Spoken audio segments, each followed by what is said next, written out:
Então, meus irmãos, aí dando continuidade aí ao assunto, termina esse período aí que nós vamos chamar sobre o comando de Neemias, de Esdras, de Zorobabel, que é esse período aí de mais ou menos 100 anos após a libertação de Israel do cativeiro de Babilônia pelo rei da Pérsia, o rei Ciro, né?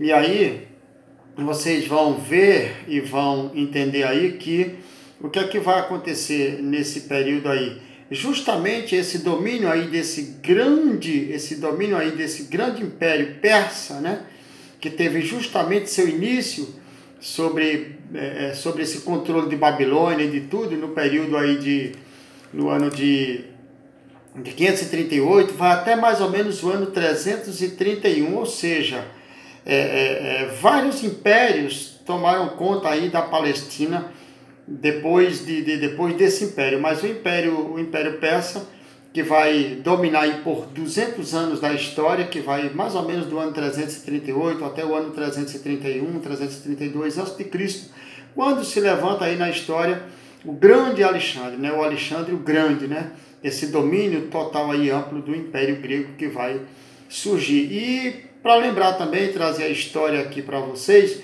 é importante lembrar e deve ficar na nossa memória que foi nesse período aí de silêncio, né?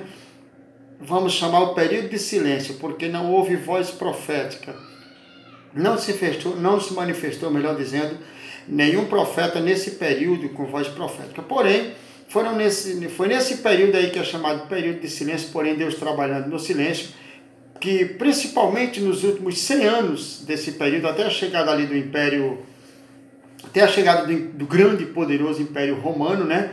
Nesses últimos 100 anos que surgiram esses grandes grupos que são oriundos de dentro da religião judaica. Ou seja, surgiram os fariseus, esses grupos que lá na frente você vai encontrar junto ali ao ministério de Jesus, de uma forma ou de outra, trazendo sua contribuição. Eu não falaria assim que foi que foi ruim, né? Mas eu diria que foi muito bom. Mesmo com com tudo que nós sabemos a partir do Novo Testamento sobre alguns deles que se opuseram a Cristo e tudo mais, mas eu quero deixar bem claro que esse período aí foi um período bom também para que se cumprisse tudo que teria que se cumprir dentro da história do Messias, principalmente. Até pelo fato de surgirem grupos como fariseus, eram ortodoxos, judeus ligados à religião que não abriam mão de seus valores, de seus princípios em hipótese alguma, principalmente em defesa do monoteísmo, né? Dessa ideia monoteísta. Aí surge também saduceus, surge essênios. Esses três principais grupos que são oriundos da religião judaica ou do judaísmo, né? São fantásticos. Aí vai surgir herodianos, zelotes, que eram partidos políticos, né? melhor dizendo, partidos religiosos hebraicos e instituições do judaísmo, né? Tais como também o Sinédrio, né? Nomes muito comuns no Novo Testamento que simplesmente não existiam no Antigo Testamento, mas que vai aparecer nesse período aí, que vai, digamos que deu sua grande e sua importante contribuição para que a chegada do Messias e para que o Messias fosse realmente recebido dentro da sua cultura e de outras coisas que eles contribuíram. Então esse Império Grego, esse período aí, que vai desde a tomada de Jerusalém, né, por Alexandre Magno em 331, essa tomada aí também do Império Persa, do Império Grego sobre o Império Persa, esse domínio amplo que Alexandre vai ter, até a revolta dos Macabeus em 167. Quando eu falo de Jerusalém, é porque ele dominou tudo e também dominou a Palestina, né, dos hebreus ali, ou Jerusalém como base de informação para nós estudantes da teologia.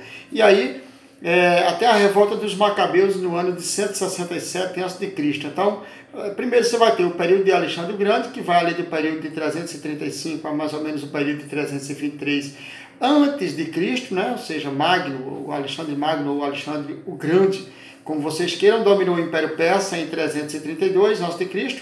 e o mundo inteiro estava sob seu controle, inclusive nações poderosas como Síria, como o Egito e também a própria Palestina, né? E aí Alexandre o Grande, ele vai faleceu mais ou menos em 323 na Babilônia, com a idade ali de 33 anos de vida, muito novo. E aí você vai também surgir dentro desse grande período do Império do Império Grego, aí vai surgir um período que nós vamos chamar de período dos Ptolomeus, que vai entre 323 até o ano 198 a.C. Esse período aí, dos Ptolomeus, é muito importante, ou seja, Alexandre não tinha deixado sucessor, né? E após a sua prematura morte ali, o império foi dividido entre seus principais generais. Você já conhece a história. As duas partes orientais, Egito e Síria, né, couberam ali a Ptolomeu e também a Seleuco, respectivamente, nesse período aí. Então a Palestina ficou sendo administrada pelos Ptolomeus, ou seja, nome que passou a ser conhecido ali como a dinastia governante desse período aí, que envolve aí diretamente a parte da Palestina, para que nós venhamos entender, né? Ou seja, cujo governo ficava centralizado ali dentro ou no Egito. Tinha também Alexandria como principal capital. Esse comando durou mais ou menos de 323 até o ano 198 sob essa administração. Então, a Palestina teve sua razoável paz e os judeus também cresceram muito nesse período aí, tá bom? Os judeus que estavam no Egito estabeleceram ali nas sinagogas, foi muito bom esse período aí. E o terceiro período, para adiantar a história, que já estamos acabando, né? Foi o período chamado dos Seleucidas, né? Esse período aí que vai de 198 até o ano 167, chamado de período dos Seleucidas.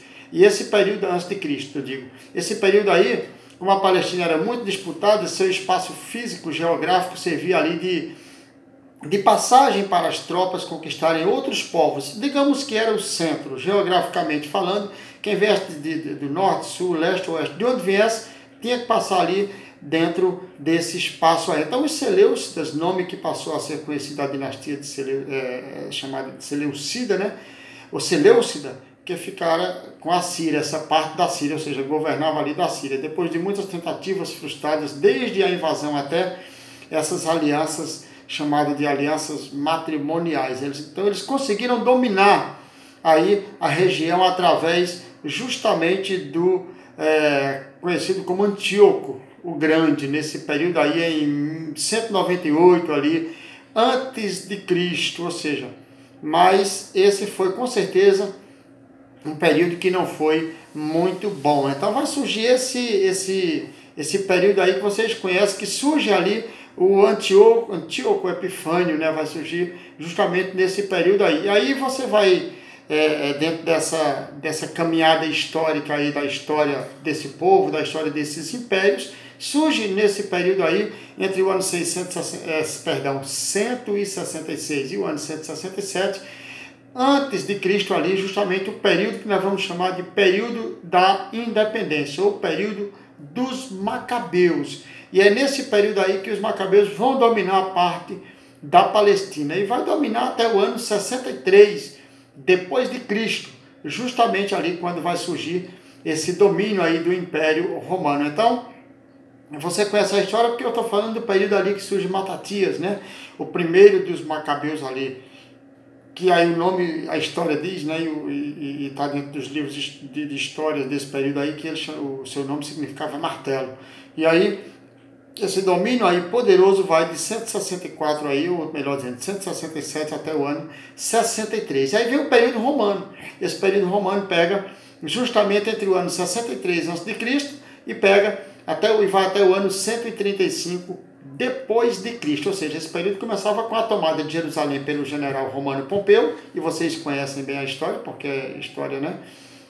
A história também é secular. Em 63 a.C., ou seja, os romanos entraram nessa região aí e aí conquistaram. Então, é importante lembrar que a partir daí nós temos justamente o final e o desfecho todo dessa história de Israel. E é nesse período aí que vai surgir, nesse pequeno período aí que eu falei lá no começo aqui desse vídeo, que vai surgir esses grandes grupos, que são os grupos que nós vamos chamar de fariseus, saduceus, esses grupos que eu citei lá no começo aí do vídeo, dessa aula aqui para vocês. Então, na preparação do Messias e do cristianismo, Deus usa esse período aí chamado de período interbíblico para preparar muita coisa para que o Messias chegue. Por exemplo, o período dos Macabeus, Deus usa para quê? O surgimento dos fariseus, o surgimento dos escribas. E o surgimento dos fariseus, que apesar de serem eles foram muito criticados por Jesus, aí nesse período aí do seu ministério aí na terra, e com muita razão, é claro,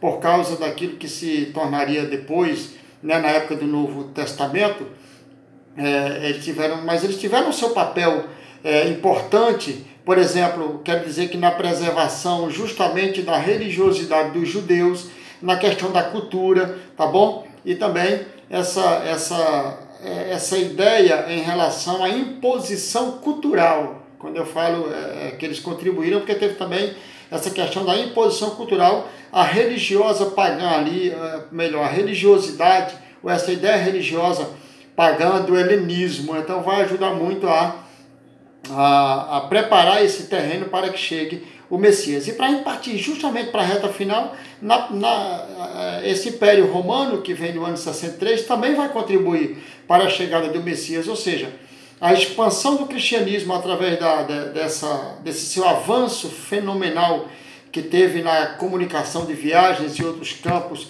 Vocês ouviram falar muito dessa ideia da Pax Romana ou Paz Romana.